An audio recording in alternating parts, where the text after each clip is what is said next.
First of all, my question to you is going to be, what does it mean to be confident for you? But I'll be honest, I'm a personal trainer, and in the beginning I used to just put my clients on a calorie target and a step target, and soon realised that there is a lot more to transformation than that. And I personally think that when I do that, you're literally, like, any personal trainer can calculate calories, calculate a step target, standard 10,000 steps a day. Anyone's going to lose fat on that.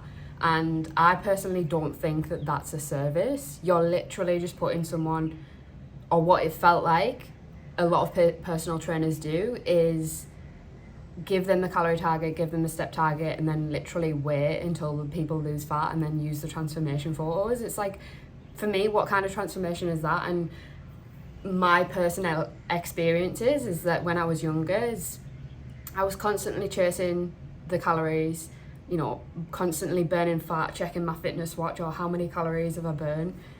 So I eventually got off that hamster wheel, because I learned to intuitively eat is when that changed for me. However, I kind of realised that when I first started personal training is this it? Do you really just put your clients on a calorie target? And then I think, because it's so ridiculous, by doing that and being restrictive with your clients, I'm like, most of the time people don't achieve that because it's unrealistic, which I will go into in a minute. However, I'm going to look at my notes because I have quite a few things that I want to go through, because I'm really excited for this. And I think it's something that people really need. So it's essentially just going to be me talking at the camera, because I can't be asked to edit it. So this is just going to go straight up onto YouTube. But I hope, and I know that you're going to find some value out of this, because it's a topic that I'm very passionate about. So personally, to go through, my background, I think that role models is so important, and God bless my mother. Like, this is no disrespect to her, it's just how people have been brought up. But my mother was always on a diet, so that has set the standard for the role model or the person that I was influenced by. And she also would say negative stuff about her body. I won't go, that's her private things, but for me, I would always hate how my belly stuck out and how fat my legs were, when you sit down, and I would always be like, oh my god, they're so big, and just loads of insecurities. I would compare myself to celebrities' photos and be like, just constantly want that flat stomach. So I trained in the gym for a long period, and since I was like 13, but obviously not all of that has been strength training. For the most part, I was lifting light weights, excessively doing cardio, tracking calories, trying to just do so much cardio so that you burn all the calories. And how does that create confidence? We'll get into it. So that's about my background, and as a little bit as a personal trainer. But I could go in multiple directions in this video, and also go more towards like the social media side of it, and how we're all looking at literally like people who look perfect and literal pot dolls on Instagram, like perfect in the bikinis. Like, no one's gonna pick an ugly photo of themselves, so just keep that in mind. And also how just this pressure for females to think that they're worthy enough through their appearance and how their body looks. Like, it's just absolutely ridiculous in my opinion. Especially these things, comparing yourself to other people, and thinking that there is this standard that we need to set or that we need to achieve. That is especially so difficult when you feel like shit. Like, if you've not got any confidence, then there's just no hope, is there, really? So to go briefly into intuitive eating, this is something that I teach my clients now. I've been intuitively eating since 2021. nearly 3 years, and it's honestly like a weight lifted off your shoulders. It's crazy to think that we give people a calorie target when we have fullness and hunger cues. It's like that is what the body is for. And yeah, maybe what I think the issue is that the standards that are being set are lower, or the body fat percentage is lower than what is healthy for each human being. So it's like, yes, we might look, or we might have a little bit more fat than what we would ideally like, because we're so used to seeing people that are so low in body fat that's not even sustainable without like the extra stuff that comes with it, like food restriction, binging, etc. So essentially, like the psychological restriction when you are calorie counting, if you're not, but even if you are at like maintenance, I just think that the whole tracking the calories, you know, maybe looking at sugar, or sugar's so bad, all of that stuff is still psychologically restricting, even if you're at maintenance. So it can cause all sorts of problems. And yeah, I think a calorie target and a step target is just something else on your to-do list. Like jiu-jitsu, yoga, weight training, for me, is things that I love and things that have helped my mental health massively. So before, when I used to calorie count and used to do a step target, like it just felt like a chore. Like no wonder you're struggling, because I think people are overwhelmed enough, and I will get into it. Actually leads on nicely to my next point, in the sense that, so basically it does feel like something on your to-do list, so another thing to do, and it's not something that feels good for you. I think for me, when I was counting calories in a step target, it felt like another chore, and I felt, you know, females aren't motivated by numbers. I feel we are motivated by how we feel inside, and that's why jiu-jitsu makes me feel good. It makes me switch off. I won't even go into it, but weight training, it makes my body feel good, and yoga, like that has been fundamental to, you know, bringing awareness to my mental health and also my physical health as well. So these all make me feel good.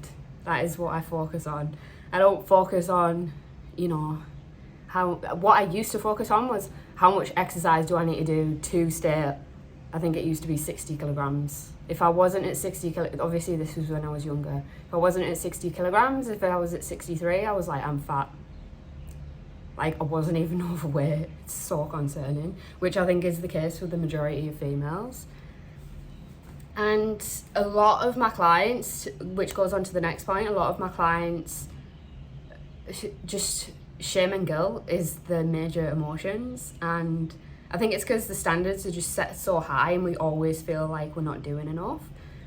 So when we fail, or when we let ourselves down, it's like we then like just feel shame and guilt and berate ourselves for failing, when it's like, actually, maybe you're a mother, you've got a kid, you're cooking, you're cleaning, you're running the house, and you're also working full time. And then it's like you're still shaming and guilting yourself for not doing something that's maybe not a habit yet also, because like habits don't just like immediately happen. These things take time to stick and gain consistency. So compassion is something that I use massively with my clients, because it's like, it's just that you're more likely to want to try again if you give yourself some compassion, rather than being like, oh, I failed, like I'm not good at this, I'm just not good at the gym. And then it's like reaffirming the identity that you're not someone who goes to the gym, because you're just like, I'm not good at this, etc. And we could go into the whole identity situation and also habits as well, because that's like the same situation. It's like the consistency is comes from it becoming a habit, but we feel shame and guilt when we fail, but in reality, building habits, you know, the other day I didn't want to go to jiu-jitsu. Did I go? I went. And am I glad I went? Yeah. And you know what? I actually didn't need to. One thing that I do say to my clients is just go to the gym and do the bare minimum. You don't have to go and push 100% all the time. And I actually went to jiu-jitsu, and I still feel like a white belt sometimes because I don't need to go. I don't need to go to training and go 100%. I can go and maybe even just drill if I want. If I feel too tired, because it's week 4, by the way. So yeah, and then I've really enjoyed it, and it's like, yeah, Lucy, you can go to jiu-jitsu and not have to go 100%. Like, this is what you teach your clients. So, you know, I'm not perfect either. And it's like, yeah, if you are making up excuses a little bit and you could potentially go, but you just don't feel 100%, you don't have to go 100%. You can do 50%, and then that was better than nothing. And then you're reaffirming the identity that you're someone who goes to jiu-jitsu even when you don't feel like it. I'm fiddling with this while I'm talking, but it's necessary. You're also, I mean, it's probably nearly halfway through now, but you're also welcome to watch it on like 1.5, because I am just a talking head today, but I really wanted to get this out because I know that it's going to help some people. So, and the next one is quite an intense one, and obviously if you do have any issues around food and around this sort of stuff, I would highly recommend getting some help, professional help with it, because it's difficult. It really is. But obsession with the scales, and I just wanted to talk about how it's such a shit method of a means of progress, especially for females. Like I've said before, that you'll have different weights across the 4 weeks of your cycle, across the month. So it's like comparing 1 week to 1 week is not a valid measurement anyway, because you can retain water at different points of your cycle, and also when you're on your period as well. So obviously I'm not glorifying being overweight. The ideal is to be underweight, but if you're taking the right action, then I'm sorry, but number one, no one got fat from eating a salad. And number 2, if you're eating like a decent diet, you're not excessively binging or excessively eating or not exercising whatsoever, you really can't go wrong. You really can't go wrong. And that is how my coaching is different. Obviously, I teach you to intuitively eat and also, you know, get consistent with your habits. But personally, yeah, a huge weight lifted off my shoulders when I started to intuitively eat. And I think, like I said, there's people out there that are underweight and still want to be lower than that. Like, it doesn't make sense. Make it make sense, because so there's confident overweight people, right? So that shows that it's not the scales that makes you confident.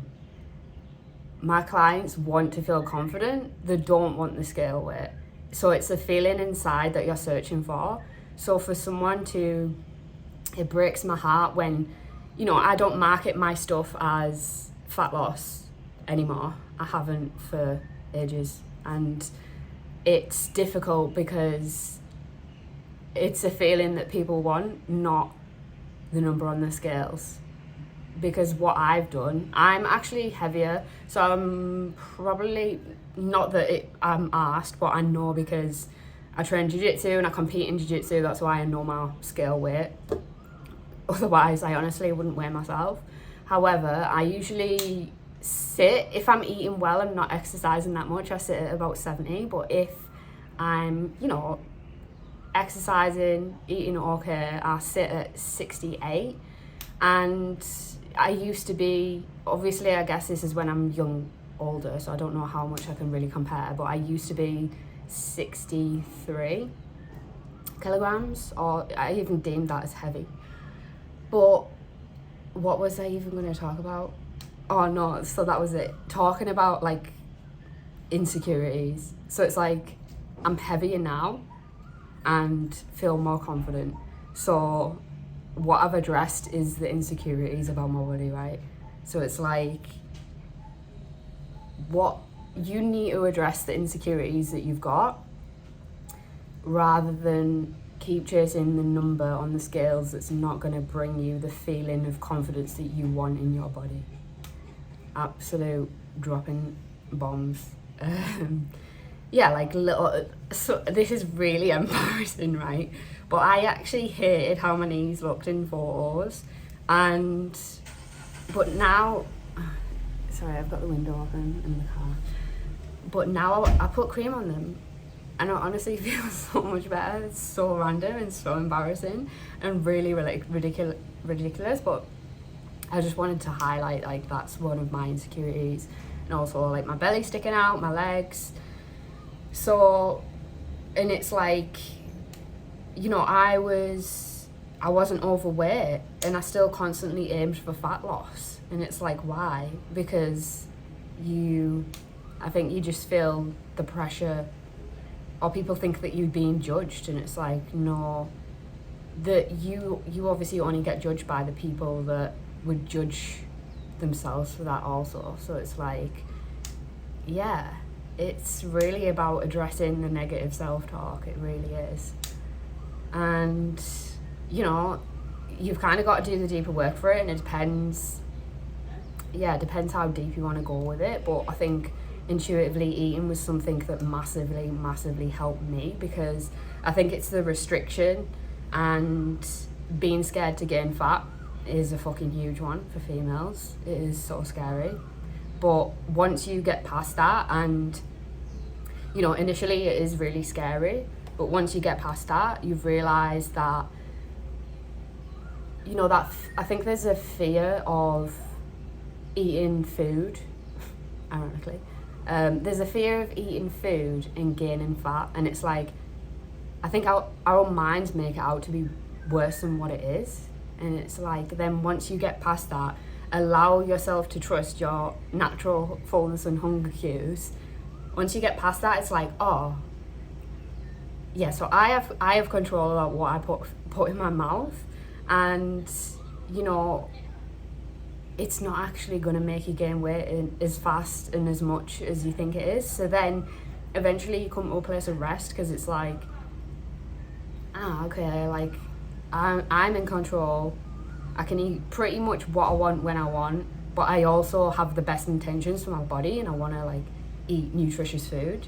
So then it's like, it's like, I can have chocolate, I can have sweets, I can have my favourite meals and not really gain that much fat, and be more confident about my body, never have to weigh myself on the scales, because your body signals for the appropriate amount of energy that it needs. Oh my God, it's absolutely crazy, isn't it? And I notice this when I train a lot. Like, when I train a lot, I'm like, oh, I need those 4 meals a day. And then when I'm not training so much, it'll probably be like 3. Excuse me. So, yeah, crazy.